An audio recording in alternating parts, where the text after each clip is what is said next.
오늘부터 SK바이오팜의 일반 공모주 청약이 시작됐습니다.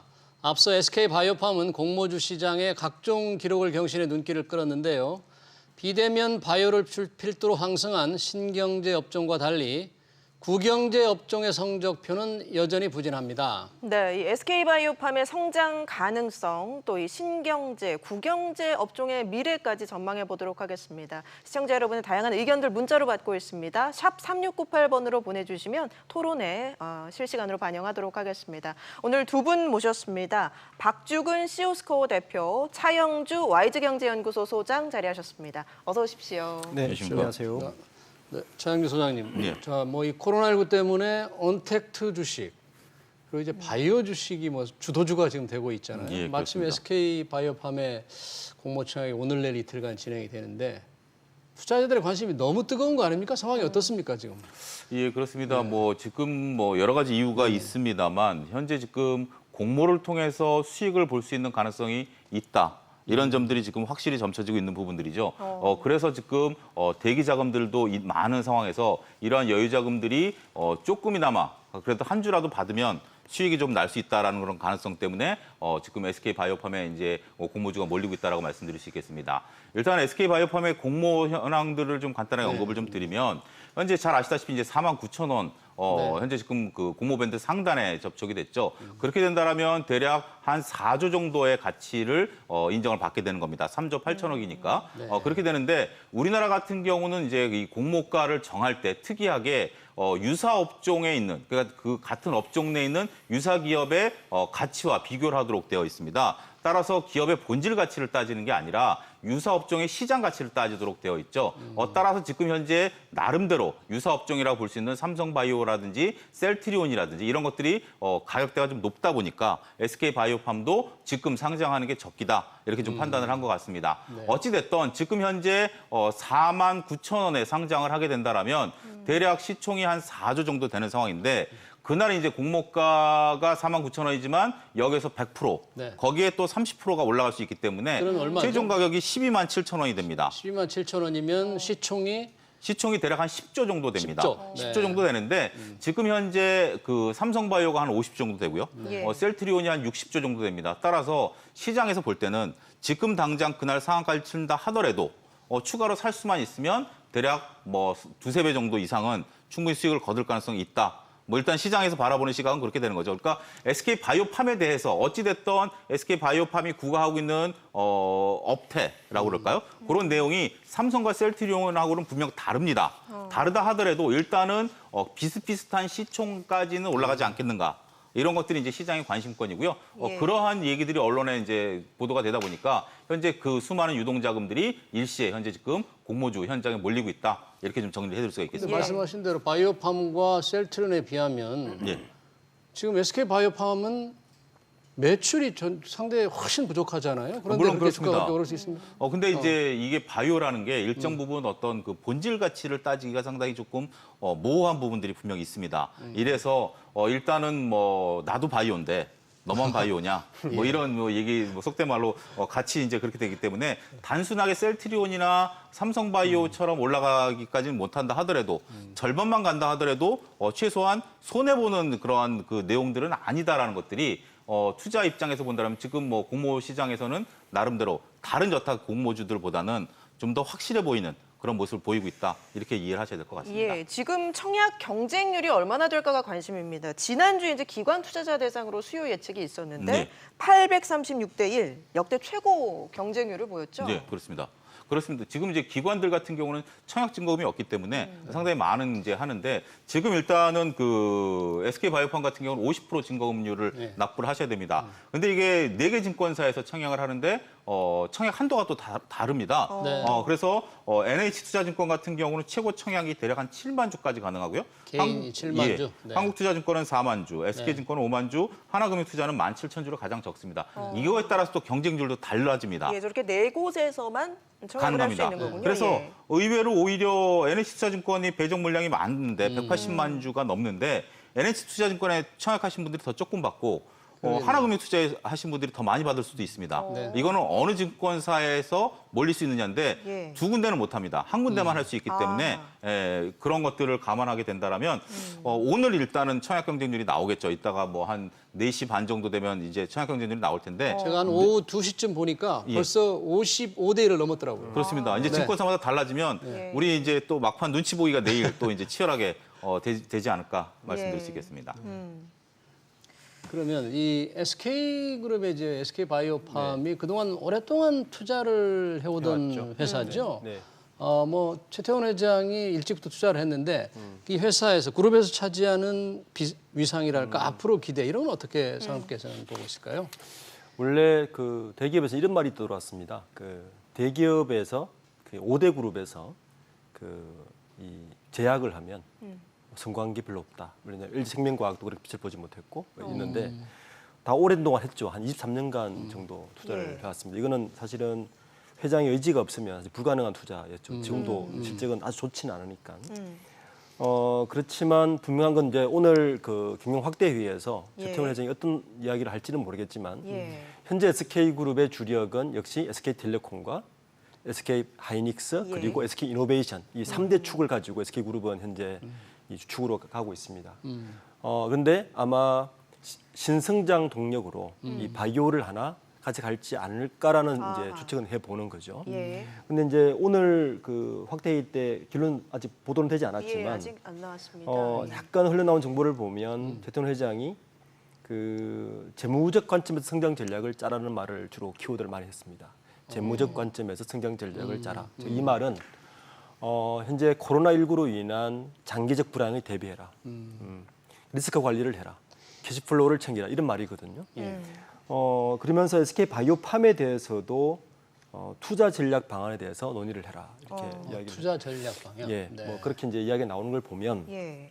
현재 공모가 되고 나면 많은 현금이 들어올 텐데 이 투자를 어떻게 할 것인가에 대한 포트폴리오를 잘 구성하라는 이야기일 것이고 조금 장기적으로 보면 SK그룹 내에서 바이오가 신성장 동력 사업으로 하나 가져갈 수도 있다 이렇게 볼 수 있을 것 같습니다. SK바이오팜이 그룹의 캐시카우 역할을 할 수도 있다. 캐시카우까지는 아직 모르지만 어쨌든 SK그룹 입장에서는 우리 초도 이야기하셨지만 현재는 구경제밖에 가지고 있지 않습니다. 물론 SK하이닉스 갖고 있지만 이미 SK이노베이션은 그 석유 경제가 쓰러지면서 현재 배터리로 굉장히 빠르게 체인지하고 있지만 아직 시장 성장 등률이 높지 않거든요. SK텔레콤도 4차 산업에 뭐 가장 선두에 서 있다고 하지만 아직까지 뚜렷한 뭔가를 보여주지 못하고 있습니다. 그렇기 때문에 그룹 전체 입장에서는 신성장 동력 사람은 하나 필요하지 않나라는 이제 추측이 되는 거죠. 예. 네. 이미 그 SK 그 바이오팜 같은 경우에는 미국 FDA로부터 네. 두 가지 물질의 시판을 허가를 이미 받았죠. 그렇습니다. 이번에 이제 사실은 아까 말씀하셨지만 매출액이나 영업이익으로 보면 이렇게까지 기준이 뜨거울 것까지는 사실은 않는 게 상식적이죠. 근데 이제 그 여러 가지 이유를 보면 일단 시장의 유동성이 풍부한 것도 이유가 될 수 있지만 또 하나는 주 SK가 100% 지분을 가지고 있어서 이제 75% 현재 지분을 갖고 있고 25%를 푸는 것 중에 5% 자사주로 우리 사주 조합으로 넣고 20% 중에서 일반 공모주는 5%만 하니까 희소 가치 때문에 사실 이만큼 뜨거운 것이 또 하나가 있고 또 가장 큰 이제 포텐셜은 사실은 국내 바이오 기업 중에서 A부터 Z까지 즉 무슨 말이냐면 예. 개발부터 그 FDA 최종 승인 판매 라인까지 사실은 다 가지고 있는 게 SK바이오가 유일했습니다. 아, 그렇습니까? 우리가 잘 알지만 셀트리온이 유명하지만 셀트리온 역시 초기에는 판매망을 외주를 줬거든요. 그래서 셀트리온 헬스케어를 만든 것이고 이렇게 되어 있는데 SK바이오는 처음부터 미국의 판매량 파이프라인까지 현재 구축되어 있는 것이 저 기업의 향후에 신약 개발을 했을 때 시너지가 좀 더 있지 않을까라는 잠재적 성장을 좀 보고 있는 면도 있습니다. 그런 부분이 실적과 비교해서 대기업의 주 SK가 대부분 지분을 가지고 있고 희소 가치가 높고 예. 그리고 바이오 기업 중에서는 그 A부터 Z까지를 다 한 기업이다. 잠재력이 있다. 이렇게 보는 것도 하나 이 시장에서 뜨거운 부분 중 하나인 것 같습니다. 예. 근데 이 신약 개발이라는 게 워낙 오랜 기간이 걸리고 또 막대한 비용이 투입되기 때문에 이런 부분이 또 리스크가 될 수도 있지 않을까요? 그렇습니다. 예. 이제 그 여러 바이오 기업들이 있지만 공모주를 하는 많은 이제 김투자들은 이게 어떤 바이오인지를 아주 구체로 보지 않는 부분도 있는 것 같아요. SK 바이오팜 같은 경우는 사실은 신경계 쪽에만 강자입니다. 지금 2개가 판매되고 있는 것도 네. 뇌전증 치료제, 네. 그러니까 세노바이오메이트나 수면 장애 치료제가 둘 다 신경계 계통의 치료제거든요. 그리고 이제 저 기업의 감사보도를 들어가 보시면 현재 개발 중인 나머지 한 5개도 대부분 신경계 물질들을 개발하고 있는데 셀트리온이나 이노니아나 삼성바이오처럼 그러니까 현재 그 주요 그 선진국들이 이 일본을 포함해서 대부분 고령화를 되면서 뭐 관절염 치료제라든지 암 쪽이라든지 이런 쪽으로 시장이 큰 그 개발 하나를 하면 약 200조 이상의 시장이 있는 반면에 신경계 물질은 현재 시장 크기가 약 80억 달러, 약 8조 원 정도 길게 봐도 이 정도밖에 안 되겠어요. 시장 규모가 크질 않습니다. 시장 규모가 크지가 않아서 그 부분은 SK 바이오의 또 하나 숙제일 수도 있습니다. 되게 좀 지켜봐야 되는 부분이죠. 네, 차영규 소장님, 사실 뭐 관심은 많지만 네. 우리 한국 바이오 산업을 본다면은 이런 2017, 18년에 바이오 전체 주가가 거의 급등을 했잖아요. 맞습니다. 그리고 쭉 내려와서 이제 한 그 수준에 한 8, 90% 올라왔기 때문에 거의 V자의 상승을 기록했는데 이 자체도 거품이라는 좀 지적이 있거든요. 그렇습니다. 이제 예. 우리가 그 말씀하셨던 그 고점도 그 예. 정상적인 가격이냐라는 부분들이죠. 우리가 보통 주가를 얘기할 때 PER을 주로 많이 쓰죠. PR 지표를 PER이 뭐 몇 배냐라고 했을 때 이 바이오가 올라가다 보니까 PER로서 설명이 안 됐었던 게 사실입니다. 지금 이제 우리가 PER로 설명을 하려면 적절한 이익 성장률을 바탕으로 해서 이런 것들을 몇 배의 PER을 줘야 되느냐라는 것들이 안 되다 보니까 PEG라는 그러한 개념을 또 도입을 했습니다. 이게 무엇이냐면 네. PER을 기업의 이익 성장률로 나눠주는 겁니다. 그래서 만약에 PER이 40인데 40배 PER이 우리 보통 높다라고 할 수 있겠죠. 평균 예. PER보다 높으니까. 하지만 기업의 이익 성장률이 연 40%씩 성장하면 PEG는 1이 되는 거죠. 그렇게 되면은 이 PER은 적절하다라고 이제 바이오 기업들에 대해서 적용을 시키기 시작했던 겁니다.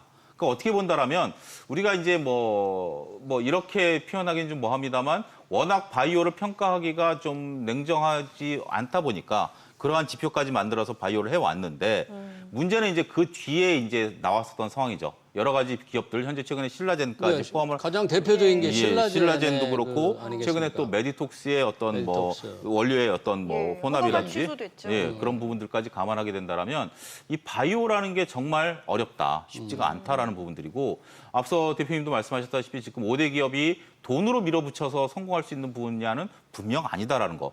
그래서 삼성이 CMO라는 위탁 생산으로서 캐시카우를 형성하고 그런 그 돈을 가지고 신약 개발에 나서려고 했었던 나름대로 전략을 세울 수밖에 없었던 상황. 아무리 삼성이 기술력과 돈이 있다 하더라도 이 신약 개발이라는 것은 이룰 수 없다라는 것을 한계를 인식했기 때문에. 하지만 SK 같은 경우는 현재 지금 파이프라인을 다 갖췄다 하더라도 신약에 대한 것들을 개발하는 부분도 우리가 냉정하게 생각을 해봐야 된다는 거죠. 물론 우리가 신약이라는 게 소위 되면 정말 속된 말로 대박이 날 수도 있는 부분들도 있습니다만 예. 지금 말씀하신 그 앵커께서도 막대한 비용, 우리나라도 지금 현재 임상 3상까지는 개발비로 떨지 말고 연구비로 떨어서 비용으로 떨어라라고 좀 얘기를 하고 있는 상황 아니겠습니까? 감가상각으로 떨지 말라라는 그런 부분들을 명시를 해놓고 있기 때문에 이러한 비용을 물론 SK 같은 경우는 견뎌낼 수 있긴 하겠습니다만 여타 제약바이오를 필두로 해서 우리가 조금 많은 지금 거품이 있는 것은 사실이다. 그런 부분들도 냉정하게 봐야 되지 않을까 말씀드릴 수 있겠습니다. 네. 사실 바이오가 또 주목을 끄는 이유 중에 하나가 지금 코로나 시대에 치료제 개발의 기대라든지 가능성 이런 것 때문에 전체 바이오들이 막 오르고 있잖아요. 네, 그렇습니다. 뭐 물론 이 지금 SK 바이오팜은 그런 건 아니지만 네. 그 관련된 때문에 산업이 전체 오르고 있는데 이게 자체가 바이오주의 거품 논란의 좀 이유가 되지 않을까 싶어요. 네, 한 2가지가 있는 것 같습니다. 첫 번째는 그 사실 한 2, 3년 전부터 4차 산업 이후에 그 우리나라 전체 경제로 봤을 때 그 신성장 동력의 부재가 굉장히 큰 원인 중에 하나였습니다. 사실은 국영제라고 이야기하지만 그런 거에 대한 대안으로 여러 가지를 이야기하는 것 중에 사실 바이오가 당연히 뜬 게 사실이었고요. 또 하나는 시장의 풍부한 유동성이 굉장히 몰린 것도 사실입니다. 그러니까 지금 이번 SK 바이오팜에도 이렇게 굉장히 뜨겁게 경쟁하는 이유 중에 하나가 유동성이 큰 역할을 하는 것이거든요. 사실 묻지마 투자일 가능성이 굉장히 높단 말이에요. 특히 그 아까 소장님께서 말씀하셨지만 그 기업을 볼 때는 철저하게 실적 위주로 보는 게 사실은 첫 번째입니다. 예, 그 기업이 어떤 실적을 가지고 있는 게 첫 번째인데 지금 바이오주는 어떻게 보면 시행착오인 것 같습니다. 그러니까 초기 바이오에 한번 흥행을 했다가 지금 뭐 여러 가지 기업들이 메디톡스로부터 시작해서 신라젠 같은 이런 게 한번 시행착오를 거치고 나서 이제는 시장을 볼 때 투자자들이 좀 더 면밀하게 보는 어떤 시행착오의 과정이 있는 것 같습니다. 자, 뭐 SK 바이오팜에 만약에 경쟁률에 따라 다르겠지만 예. 뭐 한 1억을 넣어도 몇십 주도 못 받는 거 아니겠습니까? 거의 뭐 그렇다고 봐야죠. 그러니까 제가 이제 증권사에 있을 때 네. 의외로 공모주 청약하시는 분들이 자금 동원력이 상당합니다. 따라서 지금 한도가 뭐 4만 주라고 해서 과연 4만 9천 원짜리 4만 주 청약을 하시는 분들이 엄청나게 많다라는 거죠. 4만 주 청약하려면 10억 이상은 넣어야 될 것 예, 같은데. 뭐 그 정도 돈은 네. 공모주 하시는 분들 입장에서는 큰 돈이 아니기 때문에 네. 그걸 또 본인 계좌뿐만 아니라 가족 계좌까지 동원해서 일시에 들어왔다 나갔다 하는 자금들이 많습니다. 그렇기 때문에 우리가 단순하게 그냥 뭐 1억 정도, 그러니까 죄송합니다. 정도라고 표현을 해서 네, 죄송합니다만 큰 돈입니다. 뭐 이렇게 해서 투자해서 받는 수익률은 그렇게 높지는 않은데 물론 수익률로 따지면 내가 만약 증거금을 대략해서 10억을 넣어서 얻을 수 있는 수익은 몇 프로냐. 어차피 뭐 거기서 몇 주 받아서 그걸 상한가 쳐서 첫날 판다 하더라도 수익률로 따지면 그렇게 높지는 않습니다. 은행 이자 정도밖에 되지는 않을 수도 있습니다만 어찌 됐던 나름대로 지금은 이게 보통 공모주 하시는 분들은 당일날 매도를 많이 하시는데 지금 아까 설명드렸다시피 지금 이거 같은 경우는 뭐 우리가 지금까지 길게 설명했다 하더라도 단순하게 시장에서 볼 때는 시장 가치가 삼성바이오의 절반만 하더라도 지금 시초 처음 붙은 12만 7천 원에 2배까지는 올라갈 수 있다라는 심정으로 본다라면 공모주 흥행 입장에서 본다라면 상당한 성적표를 날릴 가능성이 높다. 그렇게 말씀드릴 수 있겠죠. 지금 뭐 2014년에 상장된 제일모직의 기록을 넘어설 것이냐 이 네. 부분이 또 관심이 당시에는 제일모직이 지금과 같은 새로운 경제에 대한 부분들의 기대감들이 상당히 컸었죠. 제일모직이 단순히 의류 회사에서 화학 케미칼로 바뀌어가는 그런 단계였기 때문에 당시에는 이제 그런 부분들이 있었습니다만 지금 현재 돈의 단위가 점점 커지고 예. 기업의 규모가 커지다 보니까 충분히 그런 부분들은 능가할 가능성이 높다라고 말씀드릴 수 있겠습니다. 네. 자, 이게 바이오 언택트 주식이 지금 코로나19 때 이렇게 주목을 받는데 반면에 그동안의 주도주인 뭐 삼성전자라든지 또는 현대차, 요즘 정의선 부회장의 활약이 대단한데 주가만으로 본다면 상당히 좀 부진한 편이죠. 이런 바이오 언택트에 비하면. 그렇습니다. 산업의 어떤 부침을 얘기하는 건가요? 어떻습니까? 실적 때문이죠. 실적. 이미 많은 기업들이 코로나19가 쉽게 끝나지 않을 것이라고 이미 예측을 하고 있고요. 예. 길게는 내년까지 지금 보고 있기 때문에 아까도 이야기했지만 SK 경영 확대 회의에서 재무적 관점에서 다시 봐라라고 하는 것들이 그렇게 지금 기업들은 준비를 하고 있습니다. 자동차 시장 굉장히 안 좋죠. 자동차 시장 작년 연말만 해도 전체 성장률을 한 2% 봤는데 올해는 마이너스 성장률은 이제 확정된 것 같고요. 특히 현대자동차 같은 경우는 지금 사옥 건축도 있지 않습니까? JFC하고 캐시플로우에 대해서 굉장히 의구심을 두는 외신들도 많습니다. 그리고 전기차로의 시프트가 빠르지 않았다. 뭐 이런 여러 가지 장기적, 단기적인 난제들이 많아서 주가는 당연히 그걸 뒷받침하고 있는 것 같고요.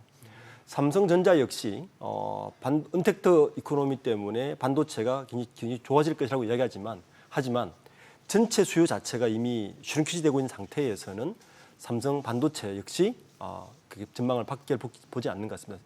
다시 말씀드리면 실물 경제의 인프라가 지금처럼 회복 기미가 늦어진다면 우리가 소위 말하는 구경제의 많은 기업들은 여전히 실적은 좋지 않을 것이라고 보는 것입니다. 최근에 이제 정의선 수석 부회장이 뭐 이재용 부회장도 만나고 구광모 회장도 직접 만나면서 전기차 연합군을 네. 강화하는 분위기인데 이게 뭐 시장의 기대라든지 시장 반응은 어떻습니까? 시장 반응은 아직까지 좀 그렇게 명확하지는 않습니다만 저는 오히려 주목해서 봐야 될 게 LG그룹주다. 그렇게 좀 말씀드리고 싶습니다. 예. 가운데는 이제 현대자동차의 정의선 부회장이 이제 서 있는 상황이죠. 그렇지만 LG 같은 경우는 선대 회장서부터 LG그룹의 시너지를 좀 창출해서 전기차 쪽으로 이미 방향을 이제 조용히 틀었던 상황이죠. LG 같은 경우 현재 그룹 계열사를 모으면 정말 자동차를 만들어낼 수 있는 배터리도 되죠. 전장 사업도 되죠. 그다음에 화학 케미칼까지 다 되는 상황이기 때문에 전기차에 대한 부분들이 상당히 높았었던 그런 부분들입니다. 하지만 LG가 그런 것들을 지금 시행을 방아쇠를 당기지 못하는 이유 중에 하나가 지금 현재 테슬라랑 다른 어떤 모델들을 보는 거죠. 애플 같은 경우도 자동차에 대한 모델들을 보는데 결국 완성차 업체가 만들어내는 것이 아무리 새로운 뭐 애플이라든지 이런 쪽에서 자동차를 새롭게 만들어낸다 하더라도 그걸 따라갈 수는 없다. 우리가 이제 이 시장의 자동차에 대한 안전성에 대한 이미지라든지 기존의 판매 방향이라든지 이런 것들 때문에 할 수가 없기 때문에 오히려 현대 입장에서는 LG와 손을 잡음으로써 지금 현재 수소차에 집중하고 뒤처진 전기차라든지 전장 사업이라든지 이런 것들을 LG 쪽과 같이 협업을 할 수 있는 부분들 그리고 배터리 부분까지 안정적으로 찾을 수 있는 부분들을 보면 오히려 현대차 입장 지금 현대차는 어쨌든 차가 팔려야 됩니다. 팔려야 주가가 올라갈 수 있는데 중국에서부터 이미 판매량이 감소되고 있고 자동차라는 게 이게 가격 탄력성이 높은 게 아니죠. 선호도라는 게 있습니다. 차라리 1,000만 원을 더 주더라도 내가 좋아하는 차를 사지 예. 1,000만 원이 싸다고 그래서 싼 차를 사는 이러한 기호품이 아니거든요. 따라서 자동차가 지금 현대차 같은 경우는 소비자들의 마음에서 이미 어느 일정 부분 좀 떨어져 있는 부분들이 있기 때문에 그러한 부분들에 어찌됐든 그래도 차를 만들어내는 부분에 있어서 부품이라든지 이런 밸류 체인을 본다라면 저는 LG 쪽과 손을 잡을 수 있다면 LG 그룹에 우리가 의외로 눈을 돌려야 되는 그런 현상을 보일 수도 있다. 그렇게 말씀드릴 수 있겠습니다. 네. 현대차의 경우에 이 순수 전기차만 보면 글로벌하게 한 4위 정도 되고요. 이제 친환경차 전체로 봐도 거의 2, 3위 정도 되는 상당히 앞서 있는 것으로 보이던데 투자자들로부터 그런 전기차에 대한 준비가 부족하다 이런 평이 오히려 훨씬 많은 것 같아요. 네, 그렇습니다. 처음부터 출발선이 늦었죠. 수소차를 먼저 준비했습니다. 어떻게 보면 전략의 그 약간의 실패로도 볼 수 있는 건데 전기차의 경쟁력은 늦은 게 분명한 것 같고요. 그리고 또 하나는 포트폴리오의 구성이 수익률이 좋게 나오기 위한 자동차의 포트폴리오 구성이 안 돼 있는 것도 현대차 단점 중에 하나입니다. 실내로 우리 플래그십 모델들이 많이 그 글로벌이 많이 팔리는 게 수익률을 담보할 수 있는데 현대차는 그런 부분에서도 여전히 그 플래그십 모델 제네시스 같은 플래그십 모델이 글로벌리하게 렉스만큼 팔리지 않는 택도 팔리지 않고 있는 것들도 수익률에서 좀 뒤처지는 그리고 새로운 기술에 대한 탄력이나 변화가 약간 늦어지지 않았느냐는 게 보는 게 시장의 이제 관점입니다. 최근에 이제 쌍용차 주가가 급등하고 있는데 저희 뭐 시청자 문자 받고 있는데 5125님이 2,080원에 매수를 해서 5,010원에 오늘 장 마감을 했는데 매도 시기가 언제쯤 좋을까요? 이런 질문도 하셨는데 이 쌍용차는 왜 이렇게 최근에 많이 오르는 겁니까? 아무래도 쌍용차가 지금 현재 그 인도 쪽에서 지금 그거를 좀 관심이 있다 이제 뭐 그런 부분들이 좀 있는 것 같은데 나름대로 이상급등 현상이다라고 좀 이해를 해야 될 것 같습니다. 쌍용차 같은 경우는 현재 지금 아무래도 어느 쪽에 간다 하더라도 이게 대주주가 새로운 물량을 자금을 쏟아붓는다 하더라도 결국 자동차는 판매가 모든 걸 말해주지 않겠습니까? 근데 뭐 쌍용차를 뭐 지금 투자하신 분들이라면 저는 그렇게 묻고 싶어요. 예. 그 수익으로 쌍용차를 살 것이냐 현대차를 살 것이냐라고 했을 때 본인이 쌍용차를 사겠다라면 쌍용차를 더 갖고 계셔도 되겠습니다만 나도 쌍용차를 안 사겠다라고 한다라면 쌍용차 이상 급등은 이거는 단순하게 최근에 우선주의 급등처럼 단순하게 머니 게임의 사일이 좀 높다. 그렇게 좀 이해를 해야 될 것 같습니다. 지금 쌍용차의 경우에는 말씀하신 대로 대주주인 인도의 마인드라 그룹이 예. 손을 떼겠다. 그리고 뭐 베트남에서 또 저희 투자를 찬다 이런 정도니까 대주주가 이미 이제 손을 떼는 거 아니겠습니까? 그렇습니다. 예. 근데 산업은행이 만약 돈을 지원하지 않는다면 상당히 미래가 불투명하겠죠. 네, 그렇습니다. 산업은행에서도 굳이 쌍용차에 지원할 이유가 사실 없는 상태인 거죠. 왜냐하면 이 산업 전체의 클러스터를 봤을 때 우리가 지금 이야기하는 것처럼 국인재, 신진재처럼 어디다 돈을 넣을 것인가에 대한 고민을 할 수밖에 없는 상황인 것 같습니다. 산업의 이 변화를 참고해서 볼 때는 외국인들이 네. 움직임이 있지 않습니까? 그렇습니다. 이게 국영제를 버리고 언택트 주식, 새로운 변화의 기업을 사들이고 하는 그런 변화가 좀 뚜렷하게 나타나고 있는 거죠. 그렇죠. 특히 뭐 미국 시장 같은 경우 보면 대표적으로 아시다시피 오늘 나스닥이 이제 10,000포인트를 드디어 넘어서지 않았습니까? 그런 것들을 이끌었던 게 결국 애플이라든지 이런 마이크로소프트라든지 신경제 관련주들이죠.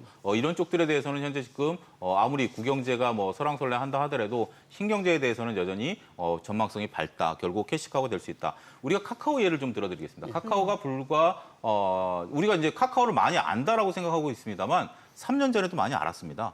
3년 전에도 카카오톡을 많이 썼죠. 예. 그 당시에 카카오뱅크가 없었을 뿐이지 카카오톡을 지금처럼 원활히 썼었던 상황이죠. 모든 걸 카카오로 해결했었던 상황인데 근데 지금 와서 그때 당시에 10만 원이 채 안 됐었던 주식이 지금 거의 30만 원 육박할 정도로 올라온 이유는 바로 그런 거죠. 그동안에는 신경제에 대한 관심이 있었습니다만 신경제가 과연 돈을 벌 수 있겠는가. 먼저 돈을 벌 수 있겠다라고 바라봤던 게 네이버죠. 네이버가 인원수가 늘어나면 여기에 플랫폼의 인원수가 늘어나면 수익이 날 것이다 그래서 매일 인원수만 증권사에서 발표를 했습니다. 인원수가 얼마만큼 라인에 들어오느냐에 따라서 광고 수입이 늘어날 것이다라고 봤는데 결국 그게 실패했었죠. 100만 원 부근에서 다시 20만 원까지 미끄러진 상황이 됐었죠. 그게 돈이 안 되더라. 하지만 카카오는 그 사이에 다양한 플랫폼을 쌓았죠. 카카오 뭐 만화라든지 웹툰이라든지 게임이라든지 아니면 뱅크까지 하면서 다양한 비용들을 쏟아부었던 것들이 이제는 수익으로 환원된다라는 거죠. 올해 대략 한 3천억의 수익이 날 것으로 보고 있습니다. 이런 정도로 보고 있기 때문에 드디어 신경제도 수익을 낼 수 있다.